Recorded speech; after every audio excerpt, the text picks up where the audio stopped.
प्रिय विद्यार्थियों, कक्षा 12 की कला विषय की ऑनलाइन शिक्षा व्यवस्था में आपका स्वागत है।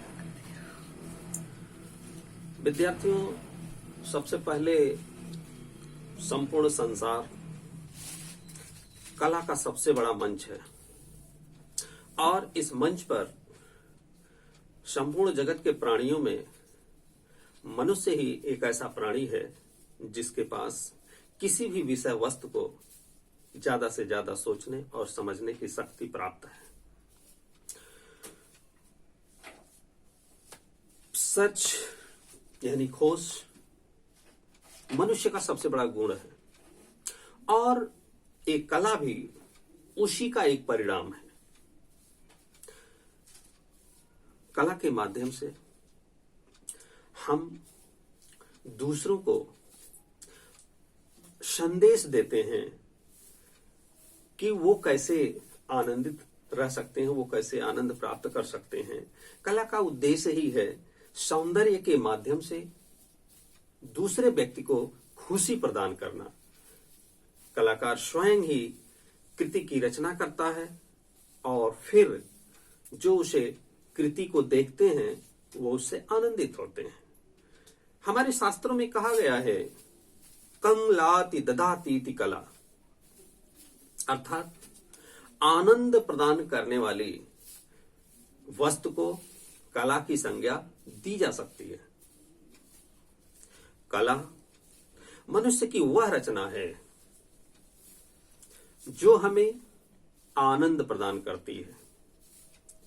In English, art is creation of human being which give us pleaser and सारो।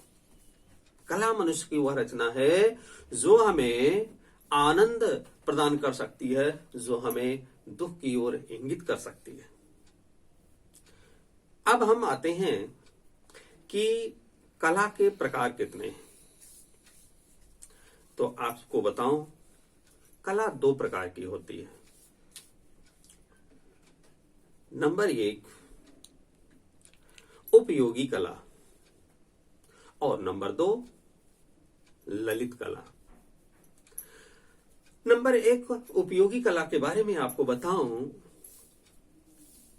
तो उपयोगी कला का मतलब ही है कि मनुष्य के जीवन में उपयोग आने वाली वस्तुओं जिनसे उसके दैनिक जीवन का कार्य आसान हो जाता है और उसे सुविधा मिलती है, और जब उसे सुविधा मिलती है उसका काम आसान हो जाता है और उसे आनंद की प्राप्ति होती है। आप कह सकते हैं जैसे एक पेड़ के तने पर हम बैठ नहीं सकते हैं, उसको घर में रख के हम उस पर बैठ नहीं सकते हैं, लेकिन अगर उसी पेड़ के तने को किसी बढ़ई को दे दिया जाए तो वह उसे काट पीट कर जो है उसको सुंदर आकृति प्रदान करता है, जैसे कुर्सी है, मेज है इत्यादि। तो हम फिर उसी लकड़ी की कुर्सी पर बैठकर आराम से अपने को जो है प्रस्तुत करते हैं। लोहा, जैसे एक लोहा का जो है कोई भी आकार ले लीजिए, वह हमारे लिए उपयोगी नहीं है, लेकिन जब उसे कोई लोहार पीट कर हमारे काम के अनुरूप उसे कोई आकृति दे देता है, जैसे चाकू है, हसिया है, कुदाली है, फावड़ा है या अन्य चीजें, तो उससे क्या होता है कि उसका काम आसान हो जाता है और वो बड़े आराम से अपने काम को संपादित कर लेता है। तो लोहारगिरी उपयोगी कला के अंतर्गत आती है। जैसे हम कहें कि किसी महिला को अगर सोना दे दिया जाए, एक चौकोर सोना दे दिया जाए, सोने का बिस्किट दे दिया जाए, तो वह उसे कानों में नहीं पहन सकती है, वह उसके सौंदर्य की वृद्धि नहीं कर सकता है। लेकिन जब उसी सोने के बिस्किट को हम किसी स्वर्णकार को दे देते हैं और उसी सोने को वो पीट कर झुमके का आकार, नथ का आकार, हार का आकार, अन्य आकार देता है, तो उसे महिला अपने सौंदर्य वृद्धि के लिए आभूषण के रूप में पहनकर सौंदर्य प्रदान करती हैं और उस सौंदर्य को देखकर दूसरों को आनंद प्राप्त होता है। तो बहुत सारी विधाएं हैं उपयोगी कला के अंतर्गत जो हमारे कार्य को आसान कर देती हैं और हम आनंदित होते हैं। तो फिर विद्यार्थियों, हमने आपको बताया उपयोगी कला के बारे में कि उपयोगी कला हमारे जीवन में कैसे हमारे दैनिक कार्यों को आसान बना देती है। अब कला का जो दूसरा प्रकार है वह ललित कला है। ललित कला के अंतर्गत भी 5 कलाएं हैं, लेकिन मैं आपको पहले ललित कला के बारे में बताता हूं कि ललित कला क्या है। ललित कला की परिभाषा के अंतर्गत अनुभूत सौंदर्य के जिस पुनर्विधान से हमारे मन का रंजन हो और बुद्धि का विकास हो, ऐसी कला को ललित कला के नाम से अभिहित किया जा सकता है। अर्थात मनुष्य जब कुछ देखता है, अनुभूति करता है, तो उस अनुभूति में जो उसको उसके सौंदर्य का आनंद प्राप्त होता है, उससे उसके मन का रंजन होता है, मन को आनंद मिलता है और बुद्धि का विकास होता है। और ऐसी कला को ही, जिससे हमारे मन का रंजन हो और बुद्धि का विकास हो, ललित कला के नाम से जाना जा सकता है। तो आइए हम आपको अब बताते हैं कि ललित कला के प्रकार कितने होते हैं। तो इस प्रकार से आनंद प्रदान करने के हमारे पास कम से कम 5 कलाओं के नाम आते हैं। यानी ललित कला के कुल कितने प्रकार? 5 प्रकार। नंबर 1 चित्रकला, नंबर 2 मूर्ति कला, नंबर 3 स्थापत्य कला, नंबर 4 संगीत कला और नंबर 5 पर आता है काव्य कला। अब हम आपको चित्रकला के बारे में बताते हैं। ललित कला का जो पहली कला है वो चित्रकला है। चित्रकला के अंतर्गत जब किसी धरातल पर कागज हो या कोई भी सरफेस हो, जब किसी धरातल पर किसी यंत्र के माध्यम से, जैसे पेंसिल है, पेन है इत्यादि, जब किसी धरातल पर किसी यंत्र के माध्यम से कोई अंकन करते हैं, तो उस अंकन से निर्मित आकृति को चित्र कहते हैं और उस चित्र को बनाने की विधा को चित्रकला कहते हैं।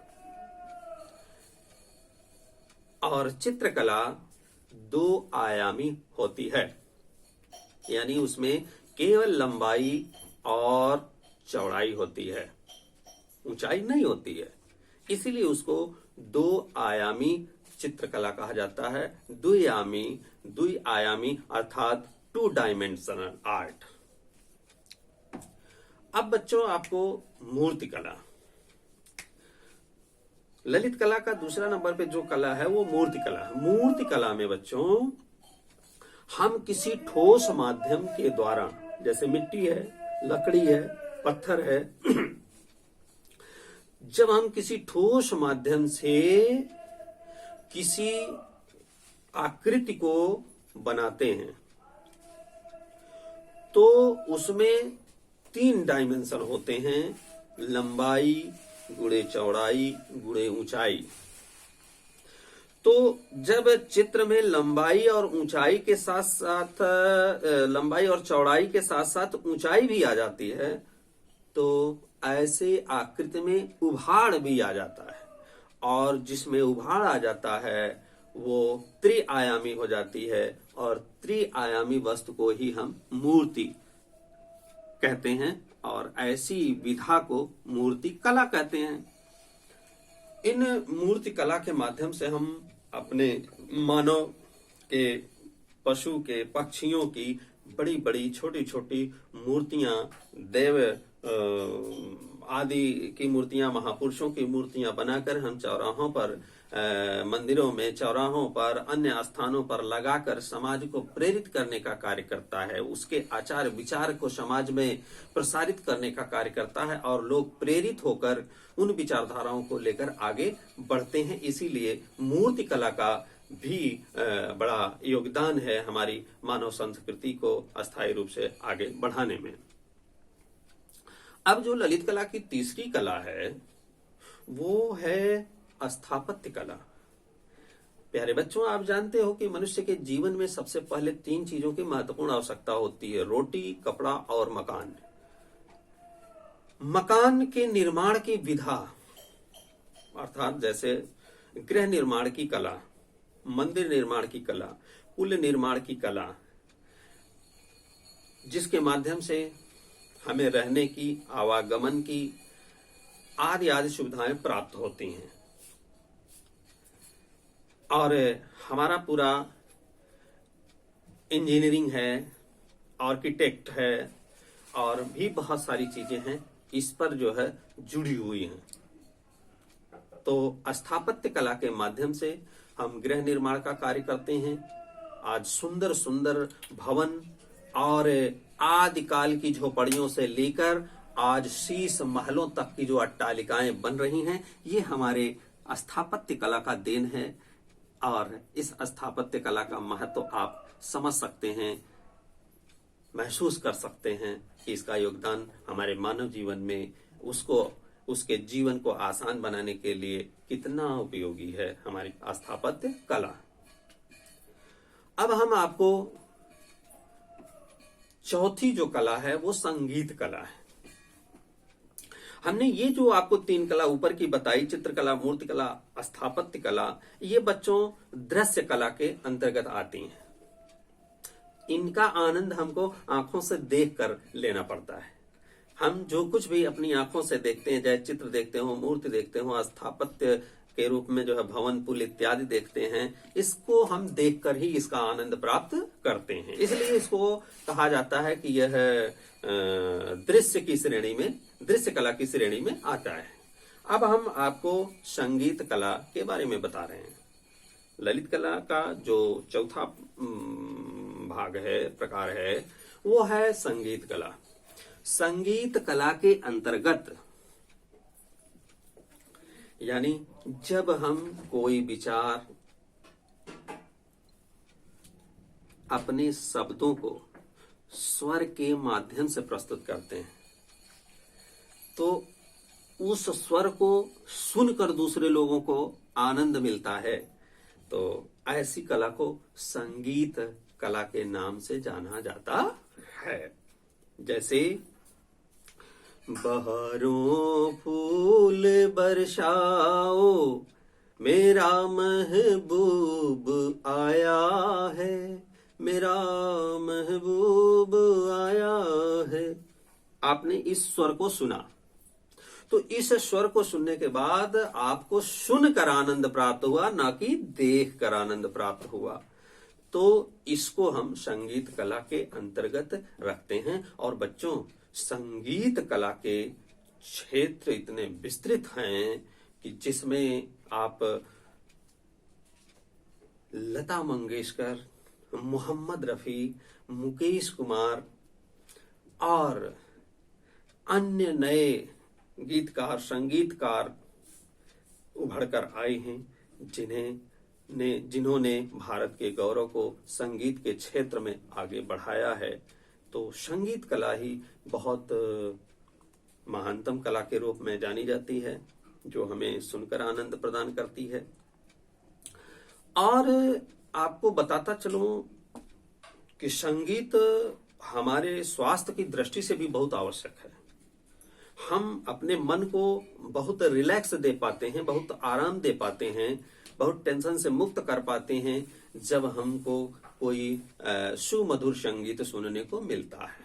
तो इसके भी क्षेत्र बहुत विस्तृत हैं, आप इसमें भी इसका भी अध्ययन कर सकते हैं। और अब है ललित कला की जो 5वीं कला, वो है काव्य कला। काव्य कला के अंतर्गत बच्चों हम अपने विचारों को शब्दों को तुकांत के माध्यम से, अपने विचारों को शब्दों के माध्यम से तुकांत रूप में किसी के सामने प्रस्तुत करते हैं और वह उसका भाव समझता है और उसका आनंद लेता है। काव्य जगत का भी अपना बहुत बड़ा महत्व है। हमें कहा जाता है कि साहित्य समाज का दर्पण होता है, तो ऐसे में साहित्य यानी काव्य के रूप में हमारे बहुत सारे कवियों ने बहुत कुछ दिया है। तो जैसे वीर रस की अगर बात की जाए तो रण बीज चौकड़ी भर भर कर चेतक बन गया निराला था, राणा प्रताप के घोड़े से पड़ गया हवा का पाला था। अब वहीं वीर रस की कविता के माध्यम से ये इस तरीके से प्रस्तुत किया गया। और अब जैसे दोहे के रूप में कबीरदास जी को ले लीजिए, शब्दों के माध्यम से वो जो भाव व्यक्त कर रहे हैं समाज के सामने, वो क्या कर रहे हैं? बड़े हुए तो क्या हुए जैसे पेड़ खजूर,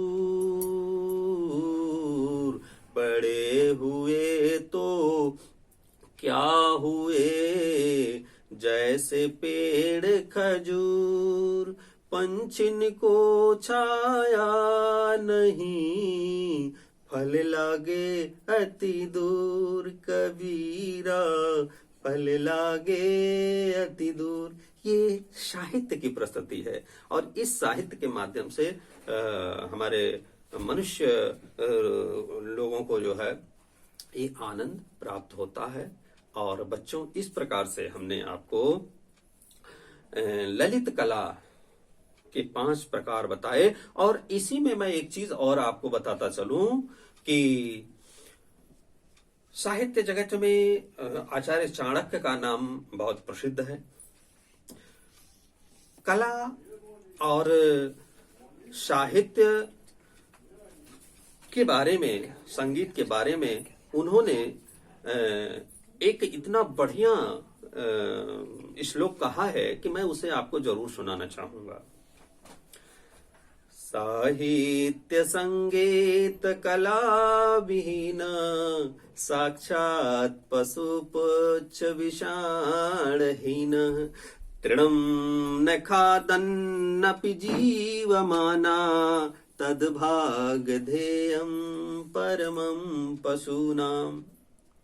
वह मनुष्य जो साहित्य से, संगीत से, कला से विहीन है, वह इस संसार में उसी प्रकार है जैसे बिना सींग और पूंछ का पशु जो अपनी रक्षा और सुरक्षा भी नहीं कर सकता है। वह मात्र इस धरती पर इस प्रकार है कि जैसे वह तृणम न खादन्नपि जीवमाना, तद्भाग धेयम परमं पशुन। यह पशुओं का बड़ा भाग्य है कि वो कम से कम उनका तृण रूपी भोजन नहीं ग्रहण कर रहा है, वरना ये पशुओं के लिए भी बड़ी समस्या हो जाती है। तो चाणक्य जी ने साहित्य और संगीत और कला के विहीन मनुष्य को पशु की श्रेणी में रख दिया है। ये मैं नहीं कह रहा हूं, आचार्य चाणक्य ने कहा है। तो ऐसे में हम सभी मानव लोगों को जो है कला प्रेमी होना चाहिए और कला प्रेमी होने का जो है लाभ उठाना चाहिए, आनंद उठाना चाहिए, और यह समाज के लिए बहुत आवश्यक है। तो विद्यार्थियों, हमने आपको कला और उसके प्रकार के बारे में बताया। अब आज से यहीं से आपकी जो है पढ़ाई शुरू होगी चित्रकला के माध्यम से। जो आपका विषय है वह आलेखन कला है। आलेखन कला के बारे में हम आगे आपको बताएंगे। धन्यवाद।